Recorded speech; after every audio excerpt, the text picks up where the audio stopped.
தென்காசி மாவட்டம் கடையம் அருகே வீட்டில் இருந்த பிரிட்ஜ் திடீரென வெடித்து சிதறிய சம்பவத்தால் பரபரப்பு ஏற்பட்டது. அப்பகுதியில் கொத்தனாராக வேலை செய்து வருபவர் சந்தோஷ். இவரது பழைய வீட்டில் இருந்த பிரிட்ஜ் திடீரென வெடித்து சிதறியதாக கூறப்படுகிறது. இதில் வீட்டில் இருந்த சமையல் பொருட்கள், பாத்திரங்கள், பீரோ, புத்தகங்கள் உள்ளிட்டவை முற்றிலும் எரிந்து சேதமடைந்தன. அக்கம் பக்கத்தினர் உதவியுடன் தீ அணைக்கப்பட்ட நிலையில் விபத்துக்கான காரணம் குறித்து விசாரிக்கப்பட்டு வருகிறது. தஞ்சாவூர் மாவட்டம் புன்னைநல்லூர் மாரியம்மன் கோயிலுக்கு வந்த வி.கே. சசிகலா சிறப்பு பூஜை செய்தார். புன்னைநல்லூர் மாரியம்மன் கோயிலில் திங்கட்கிழமை கும்பாபிஷேகம் நடைபெற உள்ளது. இதற்காக நடைபெற்ற 4ஆம் கால யாகசாலை பூஜையில் சசிகலா பங்கேற்றார். அவருக்கு கோயில் நிர்வாகம் சார்பில் வரவேற்பு அளிக்கப்பட்டது. தொடர்ந்து அரை மணி நேரம் யாகசாலை பூஜையில் பங்கேற்ற சசிகலா பின்னர் சாமி தரிசனம் செய்து வழிபாடு நடத்தினார். தர்மபுரி அருகே காதலி வேறு ஒருவரை திருமணம் செய்ததால் இளைஞர் தற்கொலை செய்த விவகாரத்தில் காவல்துறையினர் வழக்கு பதிவு செய்ய மறுப்பதாக உறவினர்கள் சாலை மறியலில் ஈடுபட்டனர்.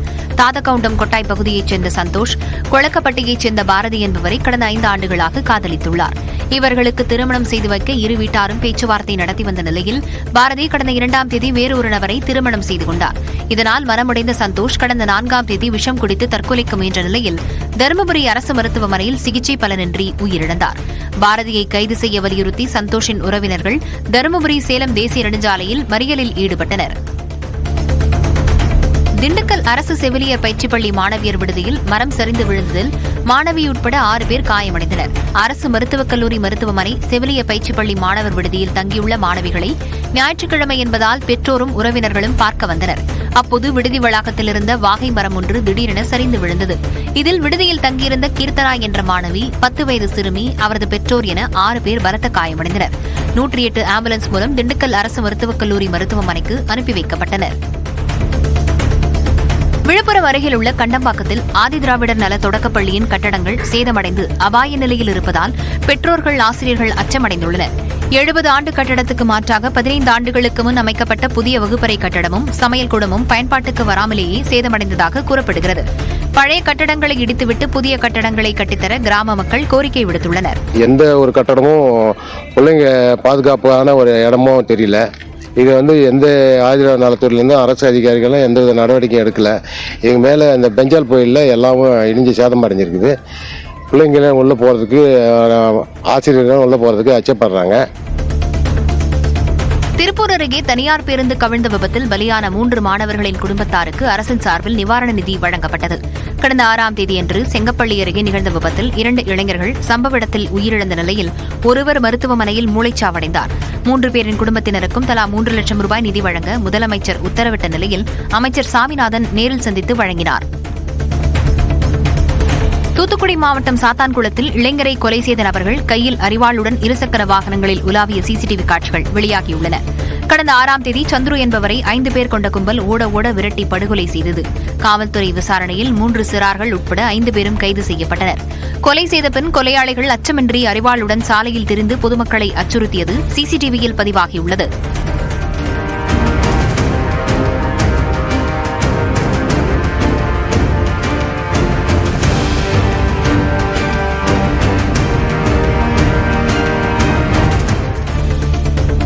விருதுநகர் மாவட்டம் பிள்ளையார்குளம் பகுதியில் அரசு பேருந்து விபத்தில் படுகாயமடைந்த மாணவரின் கை துண்டிக்கப்பட்டது. கடந்த 3ஆம் தேதி பிள்ளையார்குளம் அரசு கலைக்கல்லூரி அருகே மாணவர்கள் அரசு பேருந்தில் ஏறினர். ஒப்பந்த ஊழியர் பேருந்தை இயக்கிய போது கல்லூரி சுவரில் பேருந்து மோதியதில் மாணவர் கருப்புசாமியின் கை சிதைந்தது.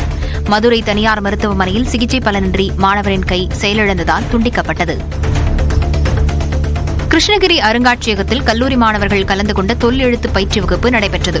மனிதனின் ஆதி தோற்றம், கற்கால மனிதர்கள் பயன்படுத்திய ஆயுதங்கள், எழுத்து தோன்றியதன் வரலாறு, மலர்ச்சியடைந்த எழுத்து வடிவங்கள், குறியீடுகள் உள்ளிட்டவை குறித்து பயிற்சி அளிக்கப்பட்டது. 50க்கும் மேற்பட்ட மாணவ மாணவிகளுக்கு ஓய்வு பெற்ற அருங்காட்சியக காப்பாட்சியர் கோவிந்தராஜ் பயிற்சி அளித்தார். சிவகங்கை அருகே பாலம் அமைக்கும் பணியை விரைந்து முடிக்க பொதுமக்கள் கோரிக்கை விடுத்துள்ளனர். காளையார் கோயில் அருகே பனங்காடி கிராமத்திலிருந்து சாத்தனை கிராமம் வரை சுமார் 5 கிலோமீட்டர் தொலைவிற்கு பிரதம மந்திரி கிராம சாலை திட்டத்தின் கீழ் சாலை அமைக்கும் பணி 4 மாதங்களுக்கு முன்பு தொடங்கியது. ஆனால் பனங்காடி கண்மாய் அருகே சாலையின் குறுக்கே பாலம் கட்டும் பணி பாதியில் நிறுத்தி வைக்கப்பட்டிருப்பதால் பொதுமக்கள் அவதியடைந்துள்ளனர்.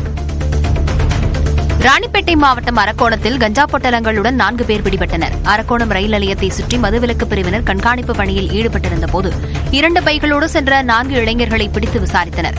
பைகளில் 13 கிலோ அளவில் கஞ்சா இருந்த நிலையில் முகமது இம்ரான், சஞ்சய்குமார் மற்றும் வடமாநிலத்தைச் சேர்ந்த 2 என 4 பேரும் கைது செய்யப்பட்டு சிறையில் அடைக்கப்பட்டனர்.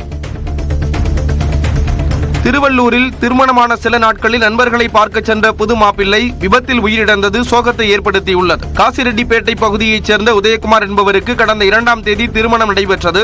ஆந்திர மாநிலம் பிச்சாட்டூரில் மனைவி வீட்டில் இருந்த உதயகுமார் நண்பர்களை பார்ப்பதற்காக பைக்கில் புறப்பட்ட போது ஊத்துக்கோட்டை அருகே விபத்தில் சிக்கி படுகாயமடைந்த நிலையில் திருவள்ளூர் அரசு மருத்துவமனையில் உயிரிழந்தார். தகவல் அறிந்து வந்த அவரது குடும்பத்தினர் பிணவரையின் முன்பு கதறி எழுந்தது சோகத்தை ஏற்படுத்தியது.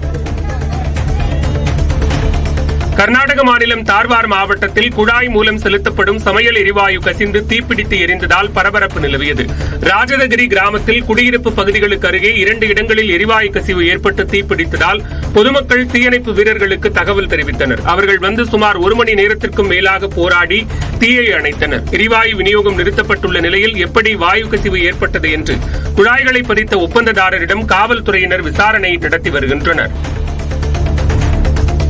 மத்திய மாநில அரசுகள் வியாபாரிகளுக்கு சாதகமாக இருந்தாலும் அதிகாரிகள் தங்களுக்கு எதிராக இருப்பதாக வணிகர் சங்கங்களின் பேரமைப்பின் தலைவர் விக்ரமராஜா குற்றம் சாட்டியுள்ளார். தென்காசியில் செய்தியாளர்களிடம் பேசிய அவர், தென்காசி திருநெல்வேலி 4 வழிச்சாலையில் சுங்கச்சாவடி அமைப்பதை எதிர்த்து விரைவில் போராட்டம் நடத்தப்படும் என்றார். சில அதிகாரிகள் வியாபாரிகளுக்கு அபராதம் விதிப்பது, பேரம் பேசுவது போன்ற செயல்களில் ஈடுபடுவதாக கூறினார். நிர்மலா சீதாராமன் கூட எங்களுடைய ஜிஎஸ்டியில பல்வேறு குளறுபடிகளை நாங்கள் சொன்ன பிறகு அதை கேட்டு பத்திரிகையிலும் செய்தி தந்திருக்கிறாங்க.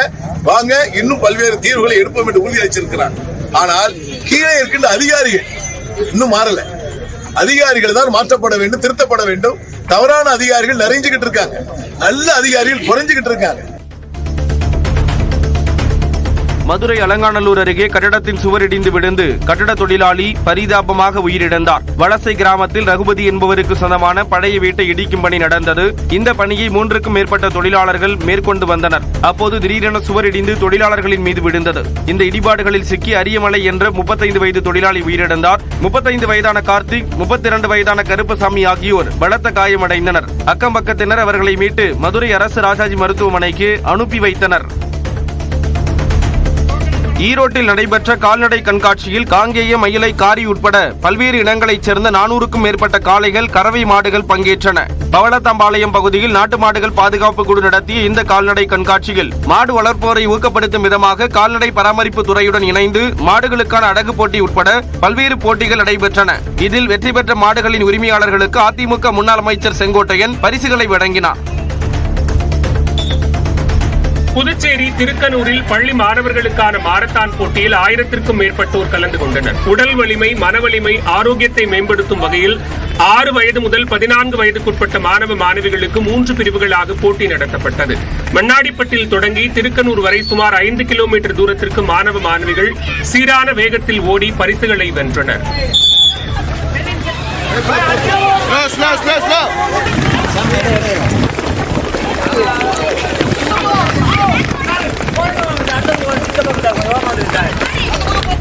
வெயில் தாக்கத்திலிருந்து தப்பிக்கவும் வார விடுமுறையை கழிக்கவும் கன்னியாகுமரி மாவட்டத்தில் உள்ள திற்பரப்பு அருவியில் ஏராளமான சுற்றுலா பயணிகள் குவிந்தனர்.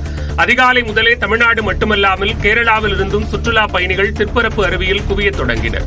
குடும்பத்துடன் அருவியில் கொட்டும் தண்ணீரில் நீராடி மகிழ்ந்த மக்கள் நீச்சல் குளத்திலும் தங்கள் குழந்தைகளுடன் குளித்து உற்சாகம் அடைந்தனர்.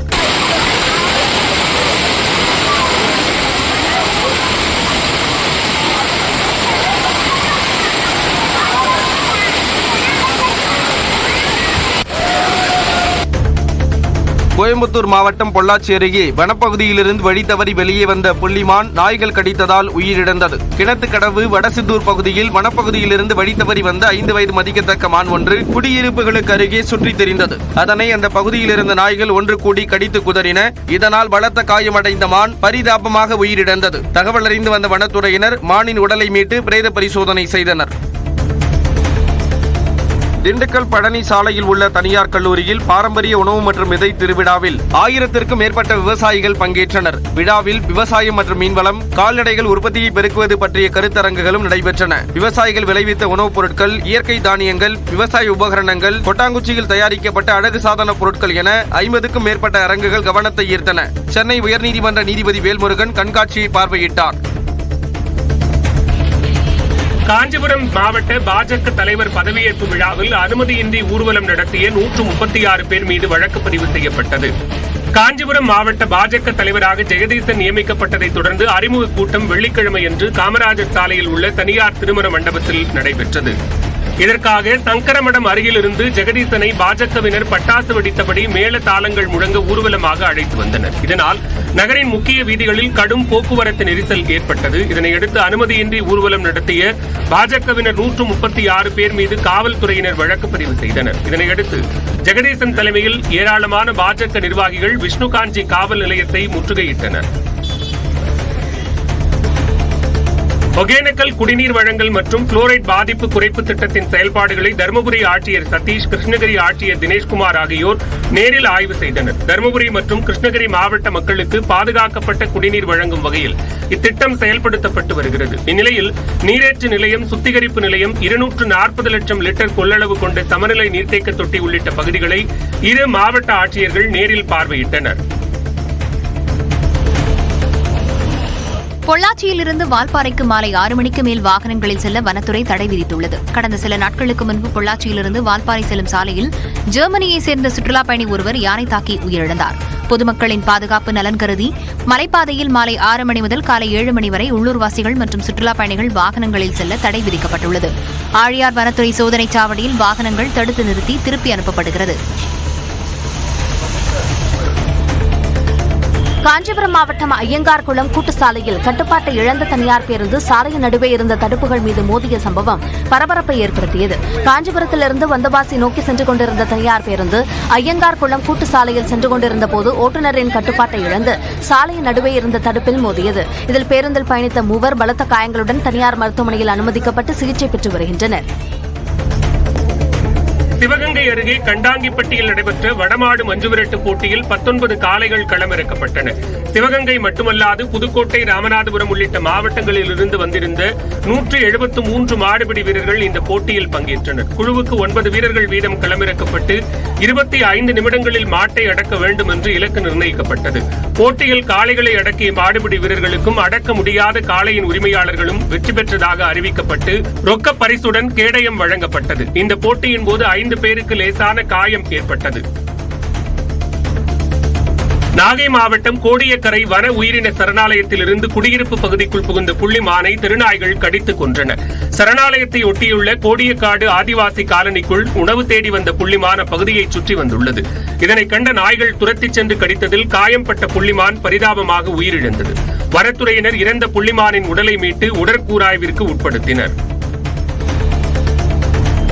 நாமக்கல் மாவட்டம் திருச்செங்கோடு நகராட்சி கூட்டப்பள்ளி காலனி ஏரிக்கரையில் கழிவுநீர் சுத்திகரிப்பு நிலையம் அமைக்க எதிர்ப்பு தெரிவித்து ஊர் மக்கள் உண்ணாவிரத போராட்டம் நடத்தினர். கூட்டப்பள்ளி காலனியில் 4500க்கும் மேற்பட்ட வீட்டு வசதி வாரிய குடியிருப்புகள் உள்ளன. இங்கு 33 ஏக்கர் பரப்பளவில் இருந்த ஏரி தற்போது கழிவுநீர் ஓடையாக மாறியுள்ளது. இந்நிலையில் ஏரிக்கு அருகே 36 கோடி ரூபாய் செலவில் கழிவுநீர் சுத்திகரிப்பு நிலையம் அமைக்கப்பட உள்ளதாக நகராட்சி நிர்வாகம் அறிவித்துள்ளது. இதனை வேறு இடத்திற்கு மாற்றக் கோரி பல்வேறு கட்ட போராட்டங்களை நடத்தி வரும் மக்கள் தற்போது உண்ணாவிரத போராட்டத்தில் ஈடுபட்டனர். இதில் 300க்கும் மேற்பட்டோர் பங்கேற்றனர்.